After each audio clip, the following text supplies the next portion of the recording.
Assalamualaikum warahmatullahi wabarakatuh.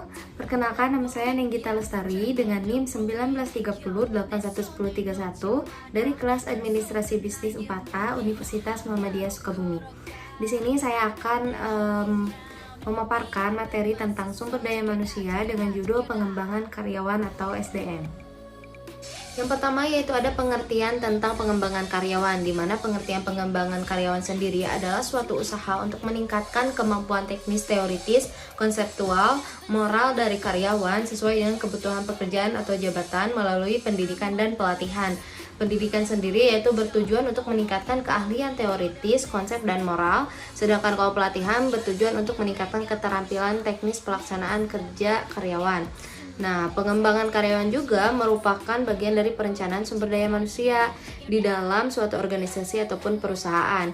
Pengembangan karyawan penting dilakukan dengan terencana agar berkesinambungan. Yang kedua yaitu ada tujuan pengembangan karyawan, di mana tujuan pengembangan karyawan ini ada 10 hal yang harus diperhatikan. Yang pertama yaitu ada produktivitas kerja, lalu efisien, mengurangi kerusakan, meningkatkan servis, moral, karir, konseptual, lalu kepemimpinan atau leadership, balas jasa atau insentif, dan konsumen. Nah, di mana ke-10 tujuan ini adalah hal yang harus dicapai oleh suatu perusahaan agar menjadi perusahaan yang sangat baik ataupun sangat sukses kayak gitu. Selanjutnya yaitu ada sasaran pengembangan karyawan. Sasaran pengembangan karyawan itu terbagi menjadi 2, di mana yang pertama itu meningkatkan kemampuan dan keterampilan teknis mengerjakan pekerjaan ataupun technical skill. Sedangkan yang kedua yaitu meningkatkan keahlian dan kecakapan memimpin serta mengambil keputusan atau managerial skill dan conceptual skill.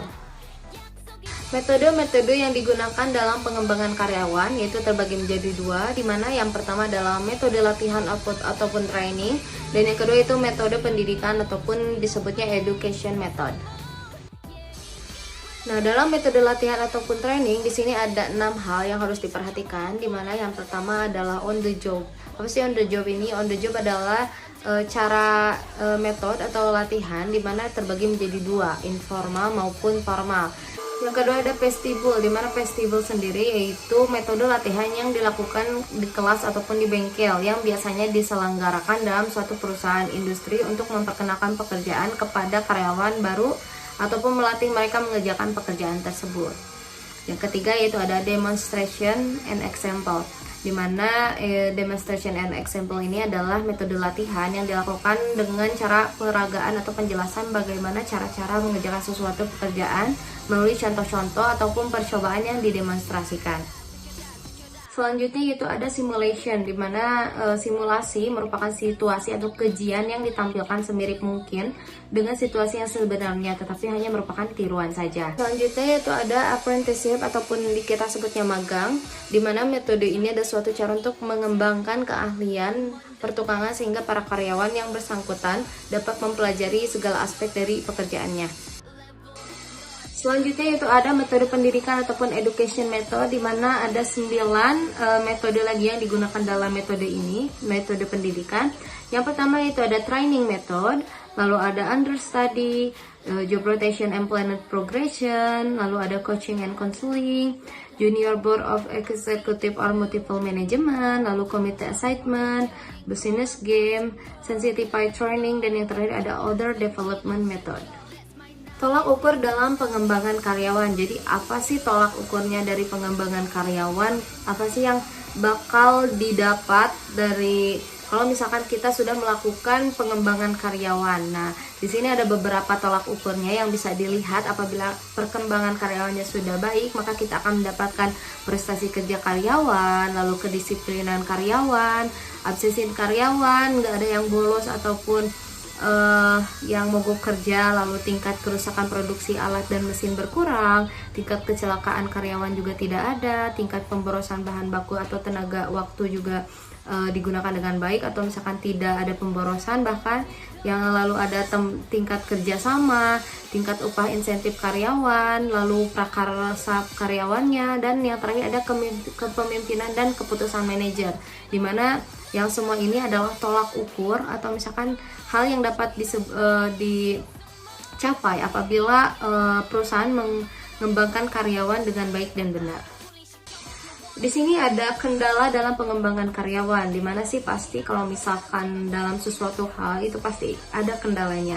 Nah, ini ada beberapa kendala yang dihadapi apabila kita melakukan pengembangan karyawan di suatu perusahaan, dimana yang pertama kendalanya itu ada peserta. Nah, peserta kadang karyawannya susah gitu kan, kalau misalkan kita udah mengatur tapi karyawannya gak mau diatur. Yang kedua itu ada pelatihan dan instruktur. Nah, ini karyawannya sudah ada tetapi pelatihan atau instrukturnya itu tidak ada. Yang ketiga itu ada fasilitas pengembangan, dimana kita ini pelatihnya sudah ada, lalu karyawannya juga sudah ada, tetapi fasilitas yang bakal digunakannya itu tidak ada. Itu juga adalah kendala. Yang keempat itu ada kurikulum atau metode pelajarnya yang kurang maksimal dalam pengembangan karyawannya. Yang terakhir ada dana pengembangan, dimana apabila kita memerlukan dana tapi perusahaan tidak menyiapkannya atau tidak menyediakan dana tersebut, maka pengembangan karyawannya itu akan terhambat. Nah, jadi kesimpulannya teman-teman dari materi yang saya paparkan barusan, pengembangan karyawan ataupun pendidikan pelatihan itu harus dilakukan di setiap perusahaan karena akan memberikan manfaat bagi perusahaan tersebut, lalu kepada karyawannya ataupun masyarakat konsumen. Dan terdapat di dalamnya penilaian prestasi yang merupakan evaluasi terhadap perilaku, lalu prestasi kerja dan potensi pengembangan yang telah dilakukan. Penilaian prestasi ini pada dasarnya merupakan suatu proses mengintimasi dan menemukan nilai keberhasilan pelaksanaan tugas karyawan. Jadi hal ini, pengembangan karyawan ini sangat penting banget bagi perusahaan, dimana apabila perusahaannya sudah menerapkan pengembangan karyawan dengan baik dan benar, maka itu akan berdampak kepada perusahaan tersebut. Dan perusahaan tersebut akan sangat mudah mencapai tujuan dari perusahaan tersebut. Nah, cukup sekian teman-teman materi yang bisa saya sampaikan. Mohon maaf apabila masih terdapat banyak kesalahan. Semoga dapat diambil manfaatnya dan dapat juga menambah wawasan bagi kita tentang pengembangan karyawan. Nah, mungkin saya Nagita Lestari pamit undur diri. Wassalamualaikum warahmatullahi wabarakatuh. Dadah.